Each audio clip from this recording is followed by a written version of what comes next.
Okay, let's review morning and going. So, good evening, everyone. I hope you had a great, productive day.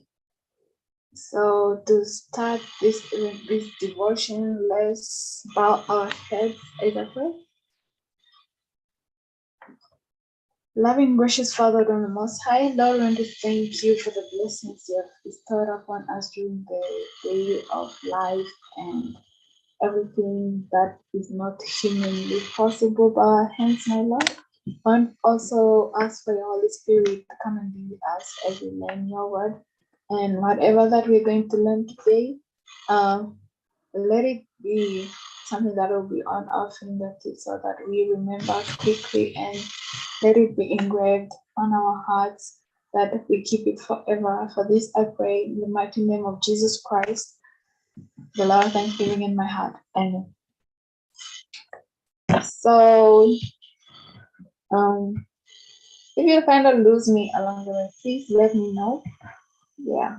So today we are on chapter 61, which says Principles of Family Finance. Principles of family finance. And the first paragraph certainly says that money may be a blessing or a curse to you. Money in its essence is necessarily not a curse, but it can be used in a way that you can bless others. And Sister White here questions people to be what? To be prudent and not be extravagant in their spending. And also, they must regard money as a tool that can be used to further the gospel. And also, if we have the right mind, the right character, and the right relationship with God, He will convict us in a way that He will convict us in a way that He will let us spend our money wisely and not in a prodigal way. Moving on, the following subtitle says Seek Security in Home Ownership. So this basically says that as a person, when you own a house and you have a whole household being run, you would want to make that household to be a better place for you to live in. And therefore, you would want to make sure that everything that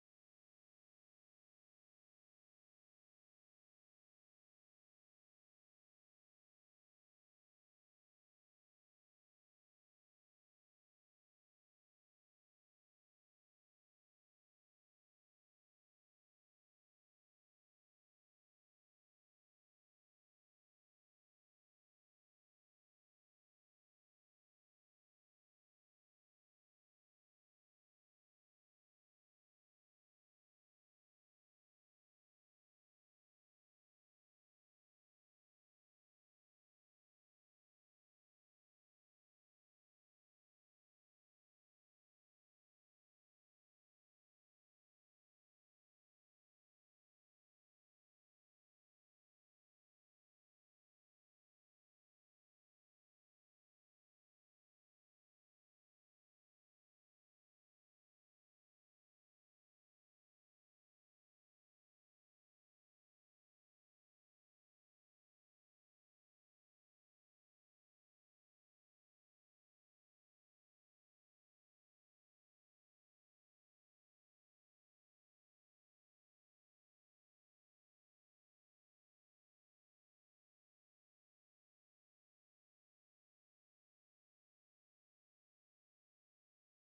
fight.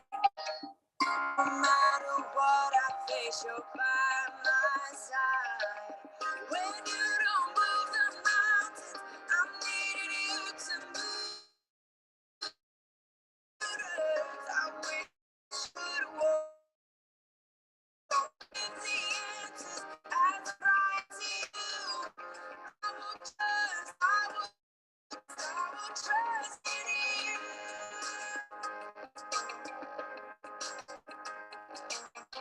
Truth is, you know what tomorrow brings. Get out of day.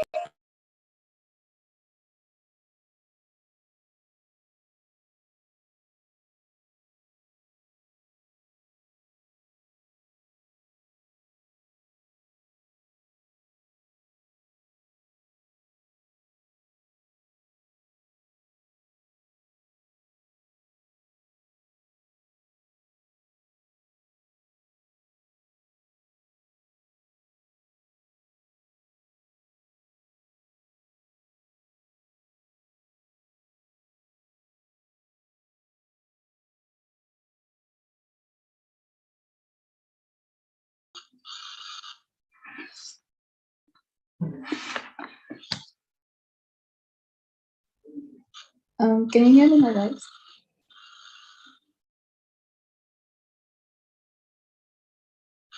Hello. Yes, we can. Okay.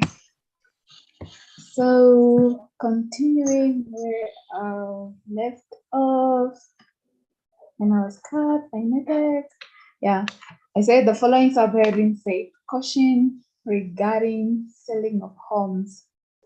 So, Sister White narrates a situation where there were certain poor people who were so eager to sell their homes because their proceeds, the proceeds thereof was going to be used in the cause of the gospel. But she rather advised them that it's necessary for them to have those homes, so they don't need to sell them. All they have to do is go to God in prayer and be of earnest character and talk to him, and he will receive them as they are.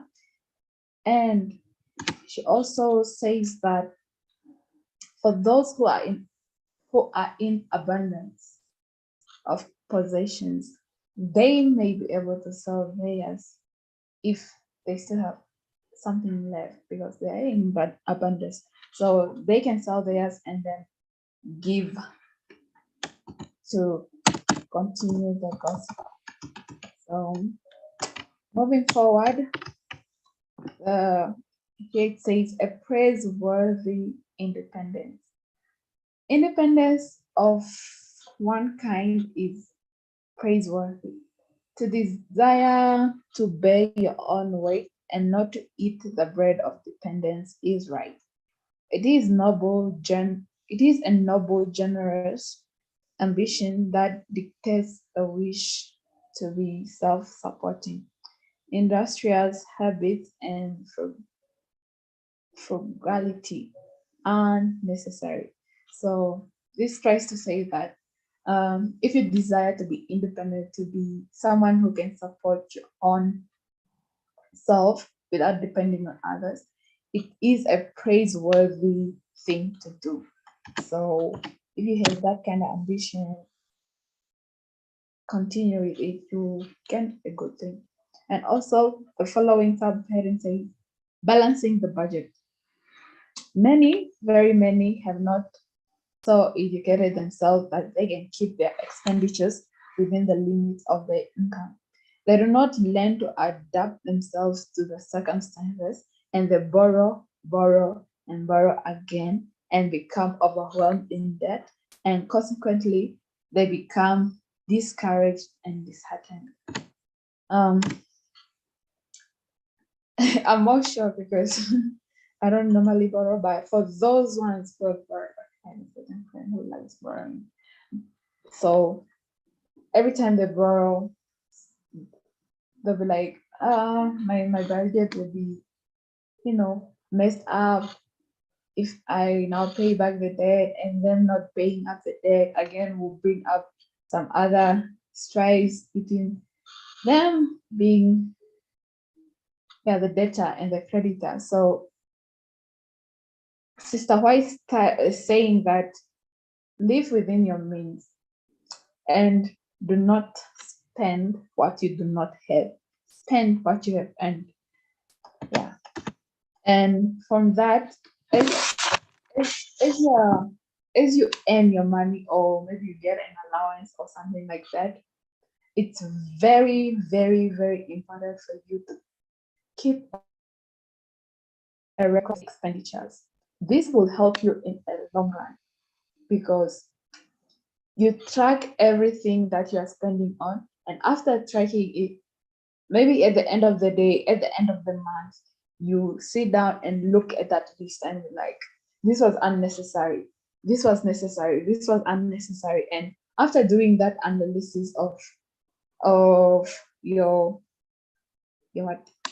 spent items on your tracking record, you will notice that something's not necessary, and then you, as being honest to yourself, you cut off those unnecessary things and decide to spend on the necessary things by keeping a record of the expenditures that you have made previously and continuing to do that.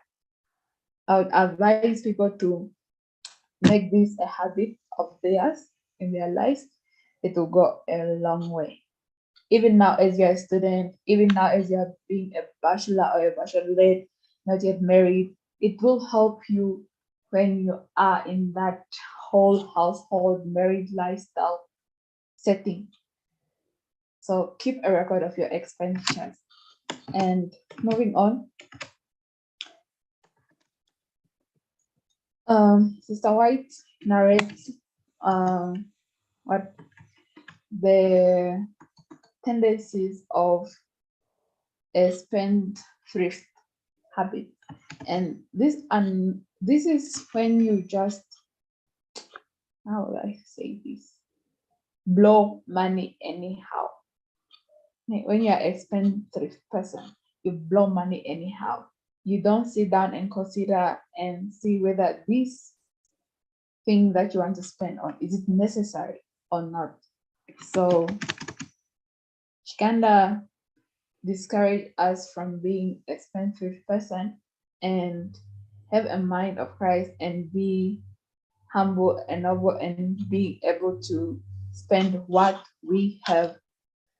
Yeah. And also, in doing so, we have to keep in mind that we are pilgrims on this land. We are not here to stay forever. So don't develop a habit of just blowing each and every coin you have, because if you want to develop that now, I don't think you are fit for the next life to come. Yeah. And the next subtitle here says, a parent reproved for extravagance. So as dear future parents, or to our casual parents out there, our normal parents, our general parents out there, Sister White cautions them not to be money spenders in an unnecessary way. Just make your money rain, make it rain anyhow. Sister White discourages that. So you have to be an economically learned person, and in that you have to develop principle in spending money. So be principled in a way that it will also be an example to your children, and they'll also learn from you, because if you just spend anyhow now, your children also see how you are doing that, and they also might catch up on that habit, and their lives concerning money will be a painful one. So let's be vigilant and cautious. Not cautious, but let's just be vigilant when it comes to spending money. Also, it's not necessary for a family to live beyond its means. As a family, as a household, make sure that your expenditure does not exceed your income. Stay within your means and provide for your essential needs. And as you are providing for those needs, align them with what you are. I mean, don't just desire to provide things that you are not able to afford.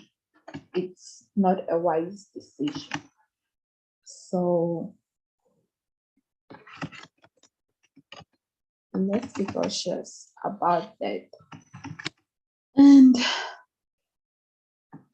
moving forward, since a family is not supposed to live beyond its means, it has to spend and live within its means.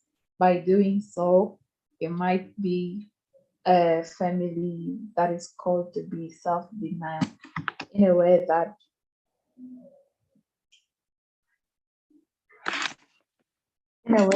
you will not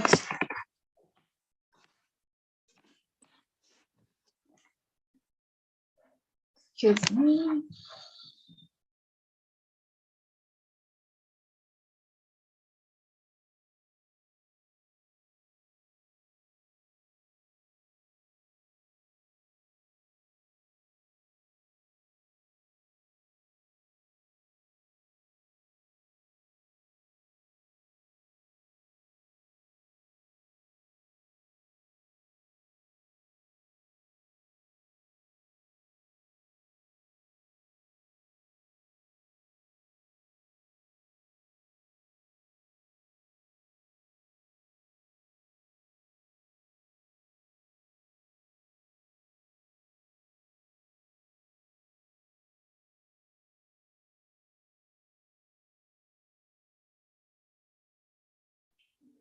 Okay, sorry for that. I hope I'm still audible.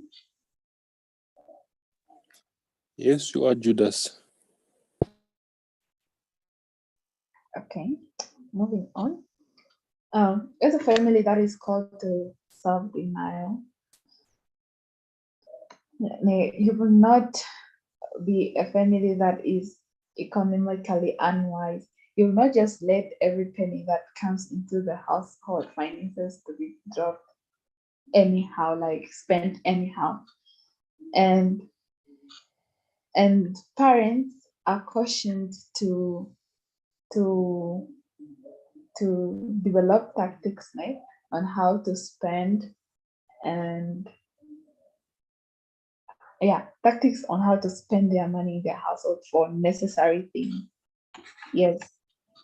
And for that, our parents should not educate their children to think that their love for them must be expressed by indulging them, uh, buying them extravagant things, just show love to their kids. That's not how it's supposed to be. So you must invent ways to educate your children also about finance and make them understand that whatever they spend on that is not necessary, it's regarded as a provided thing because that money could have been put to better use, or rather just remind on this thing that parents like saying to their kids that uh, you don't just do things and like you don't just because they like using this in the context of food, of saying you can't just be wasting food in this manner because there are others out there who have not eaten for days even. So in that sense also try to educate them that spending money on them or them just blowing money anyhow is not wise, because that money can be used to further the gospel or can be used for a better thing to improve the household, the way they are living. And also, as parents or as a person individually, economy is consistent with generosity. So if you think that you are an economical or economic person that spends wisely, and then you are stingy, let me tell you here and now that you are not generous. You might be spending in a wise manner in your life and then not sharing the extra or the abundance that you have with others. In that sense, you are being stingy and not generous. And Sister White cautioned us to stay away from this kind of trait. Yeah.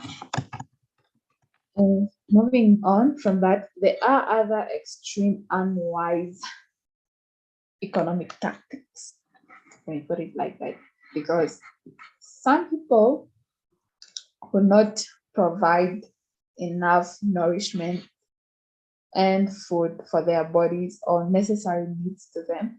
Rather, they will just provide the minimum, and then the rest, apparently, they are donating it to the cause of the gospel.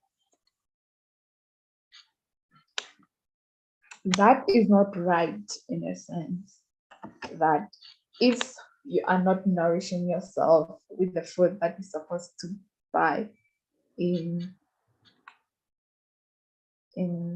adequacy, with the food that you're supposed to buy in adequacy, and you use that money to donate to the church, maybe there's some donation going on, or just because of the cause, you're not doing a just thing, because you yourself have to be strengthened by that food or to buy that you did not buy. You were supposed to be strengthened by that food, and therefore you were supposed to use that strength in order to spread this gospel. So you depriving yourself of what you should have and need in order to, apparently provide for the gospel is not a wise thing to do. Strike a balance, provide what is necessary for you, and then you can go ahead and donate or give to the cause of the gospel. So Sister White also says that certain brothers or certain husbands who would restrict finances and not provide the adequate necessary things needed in the household, or the adequate necessary space needed for the household, and rather they will keep that money, they'll keep those finances, and in so doing, they are hardening the lives of their wives, because let's say the kitchen is not big enough, and then you have a big family, let's say maybe a kitchen can only hold a space of where you can put a hot plate and the like. Cooking on the hot plate would not provide the food of the family in time. So as an alternative, mama of the house will have to go out and maybe start a fire outside, and there where she'll be cooking, it will be just in the open, under the sun, and that also will just contribute to her hard labors upon her doing the washing, the cleaning, and taking care of the children. So certain brothers, certain husband or future husband, or don't let your wife suffer while you have the finances to provide the necessities of which can bring comfort to the wife in terms of the duties supposed to perform in the house. So let's look out for that also. And Sister White also says that uh, as let me say as husband or as future husband also, a wife is supposed to have a wife allowance. This is um an allowance different from all the earnings that you get. Yeah, you might all be working, wife and husband working, and you bring your finances together, depending who the finance director, finance minister is in the household. The wife is entitled to get a wife allowance, and that money is for the wife to spend in whatever manner she pleases to use that money, because in so doing it's kind of uh it's a form of therapy to her, né? To relieve all her tensions and the labor that she provides the household. So for her having that money she's entitled to, she'll be able to lessen her worries and her troubles. So husbands, give your wives the wife allowance that they deserve. Yeah, you know they do a lot. So yeah, at least that you can do to at least give them comfort is provide that wife allowance. Yeah. And also, moving on, so White says seek comfort and health. So, in so doing, let let your spendings be in a form that um, the household has necessary things, has necessary uh, food, necessary appliances in order for you to have a comfort and healthful life. When everything is provided for in the house, it will be such a relief not to go scramble elsewhere. So make sure that the house is provided for adequately and abundantly. And also, Sister White caution us that we have to learn when to spare when we spend. Okay? So you should learn to know when to spare when to spend. When you should learn to know when to spare and when to spend. We cannot be Christ followers unless we deny self and live the cross. We should pay up squarely as we go, gather up the drops stitches, bind off our raveling edges, and know just what you can call your own. You should reckon upon all the little spent in self gratification. You should notice what is used simply to gratify thirst, and in cultivating a perpetuate Epicurean appetite. The money expended for useless delicacies might be used to add to your substantial home comfort and conveniences. So you are not to be penurious. You are to be honest with yourself and to your brethren. Penuriousness is the abuse of God's bounties, and lavishness is also an abuse. So, in conclusion, the surrendered heart will be guided. So it is not necessary to specify here how economy may be practiced in every particular. Those whose hearts are fully surrendered to God and who take his word as their guide will know how to conduct themselves in all the duties of life. They will learn of Jesus, who is meek and lowly of heart, and in cultivating the meekness of Christ, they will close the door against innumerable temptations.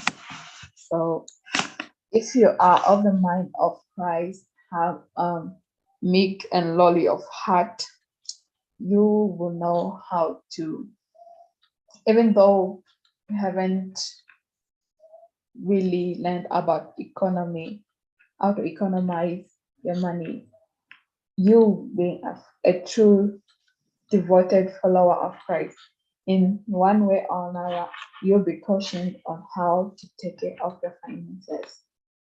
Yeah. So this marks the end of the presentation.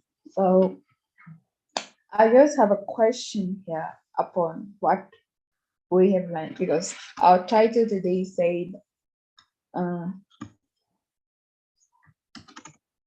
family practices. Let's get the right title. Yeah. Our title today said principles of family finance. So my question to you all is, who ought to be the one? Yeah, who ought to be the minister of finance? Who's supposed to direct finances in the house? In a marriage, anyone who is responsible. I'm not going to say women, because some women, you give them money, they will spend it on their nails, on their hair. So also, men, if you give men the money, they're going to buy nonsense. So it's anyone who is financially responsible when you are married. You should know each other. If you know your wife, you give her money, she doesn't bring anything home apart from hair, and then it's an issue. If you know your husband doesn't use money wisely, the only thing he brings home is what, car spray, things for cars and what, then don't. Whoever is responsible should take that duty.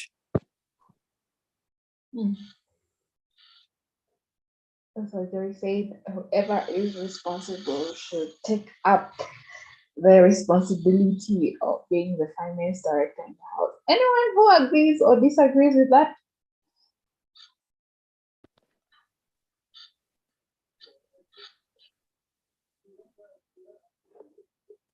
Yeah, what Joey said.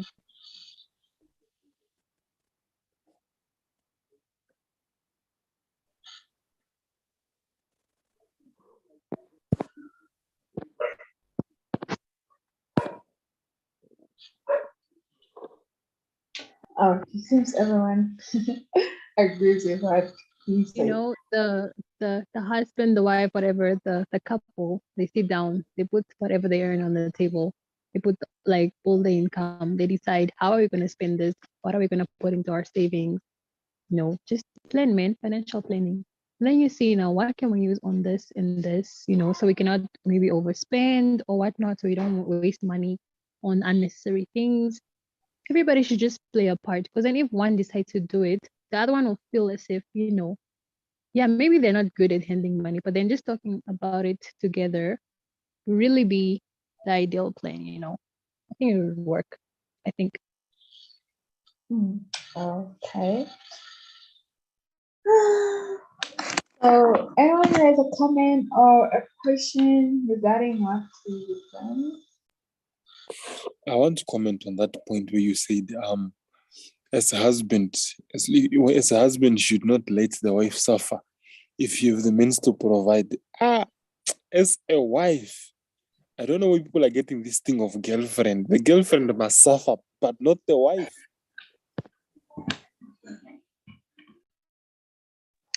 It's a sorry. If I got you okay, if I got you right, you thought, Dora, let me see. Jerry said that Yeah, a wife should not suffer, but a girlfriend Like, should. Okay. All right. Go ahead, brother.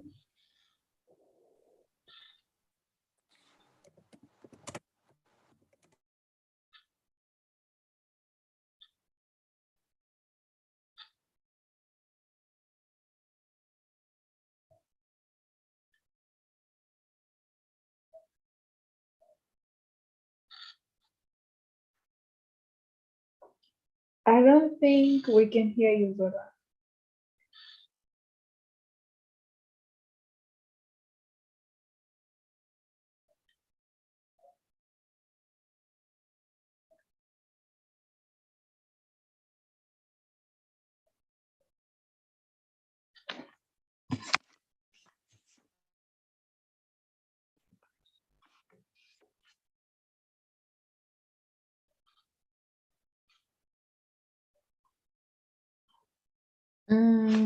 I think yes, we are waiting for Zora. Anyone who has a comment or a question? Yes, if I can Mm, speak. Please Just go ahead. to add on to what Yvonne and our brother said is that yeah, it is true. But then, in as much as anyone is able to do it, there's still the financial planning of saying that okay, fine, you're not good with planning with Joy, without Joy, you're not good with financial planning, but we need I don't know, we need to change the whole feel in the room, like the beddings, the whole bed set, maybe the curtains in the sitting room or whatsoever. So in as much as let perhaps the wife is not the one that is not financially stable in terms of spending money, the husband is the one that's supposed to manage that, right? Maybe they've agreed, and in as much as they've agreed to that, maybe he's not also, he doesn't have that taste, so there's still this partnership situation going on of to say that okay, fine, I'll be the one handling the money, to do this and this, but I still don't know what to get and what. So there will still always be like a partnership situation. If it's the husband that's not good with spending, and the wife is the one that handles the money better, and they need to, I don't know, they need to, maybe the husband is good with carpentry and they need to replace the cupboards in the kitchen and whatnot. Yeah, then the husband must write his proposal and maybe get, like, I don't know, get different prices, and then they go over it and such things. So I just wanted to highlight that in as much as one of the partners is not good, there's still a whole partnership situation so that they don't butt heads.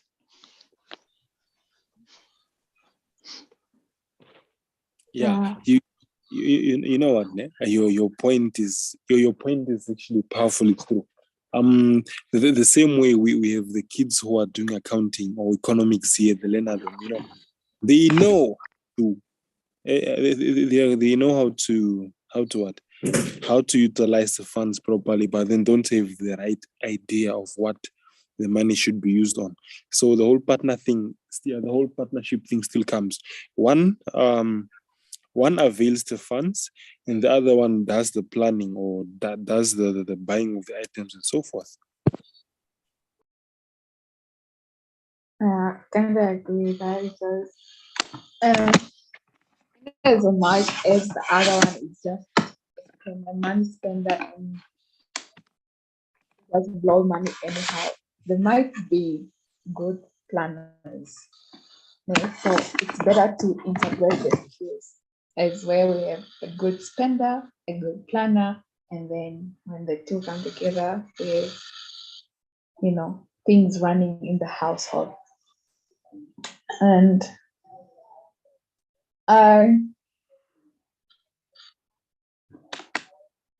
another question, because the first paragraph that we read said money may be a blessing or a curse.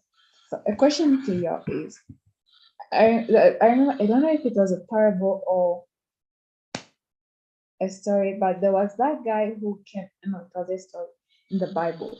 There was that guy that came to Jesus and said, see, me, I've kept all the commandments from commandment 1 to commandment 10. I've kept them all. Is there still something that I need to do in order to obtain heaven or not? Because me, I've been keeping these commandments since I was young till today. So is it definite that heaven is for me? Then Christ was like, not really, my friend. If you want to gain the heavens blessing, or gain for you to be a candidate for heaven, sell all your belongings, share them to the needy and the like. My question is, that to that man, was his wealth, his possessions, a blessing or a curse? Since at the end of the day, he was not willing to share. Was it a blessing or a curse?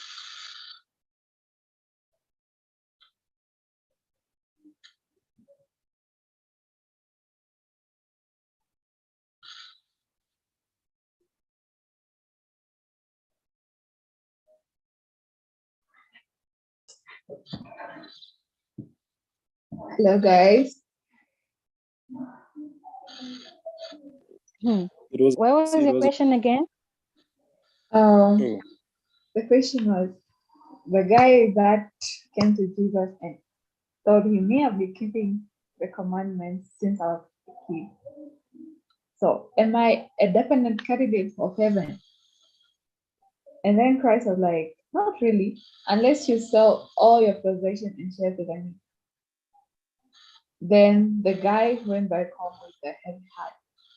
And my question to you is, was his belongings or possessions a blessing or a curse to him?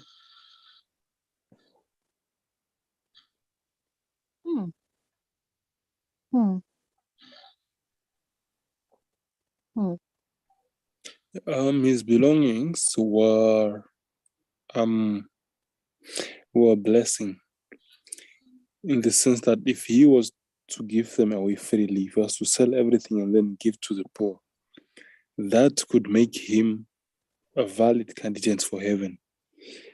But then if he was not to sell it and give to the poor, then it would make his application void to be a candidate of heaven. In simple terms, I would say money becomes a curse when it's put before God. Nah. And then it becomes a blessing if it's afterwards. It becomes a blessing if the money doesn't only benefit you and your family, but then also benefits others. Yeah.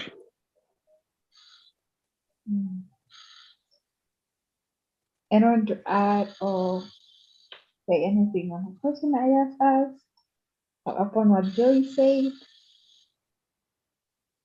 Yes, definitely. I think the issue with that man per se is that he brings his profile to the table and he says, I've been following your commands and this.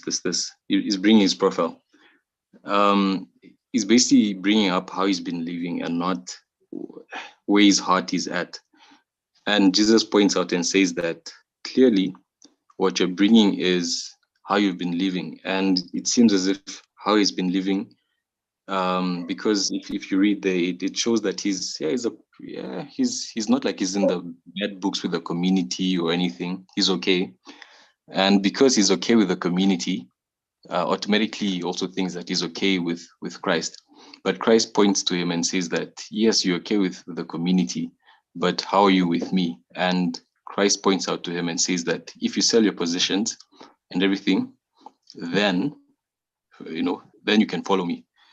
So from there we see that that's what the issue is, seeing that the way he lived was the way he lives is it's normal for him to live like that, to just be in the community, not cause trouble or anything like that.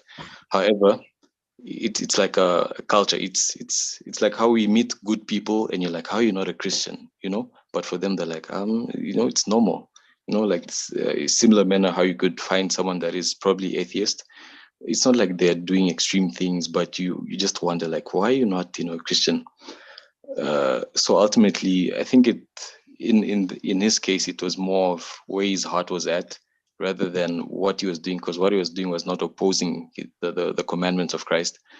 So I wouldn't necessarily say the money was the issue, but where his heart was at, what was he focusing on? Exactly. Yvonne, you wanted to say something? It's okay. Huh? It's okay. Maya touched on it already. Okay, adding upon what Maya said, yeah, someone might have the good intentions, but they are not God intentions. So let's be mindful. Yeah, they may be good, but are the intentions God driven? There might be good intentions, but are the intentions God driven? If not, yeah, it's a loss. Anyone who has a question or comment?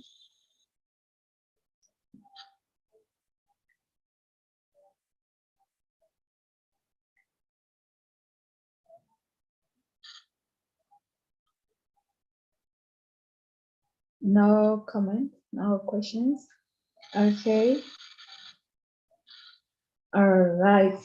So I'll end by saying that as managing finances in a household, it's one of the crucial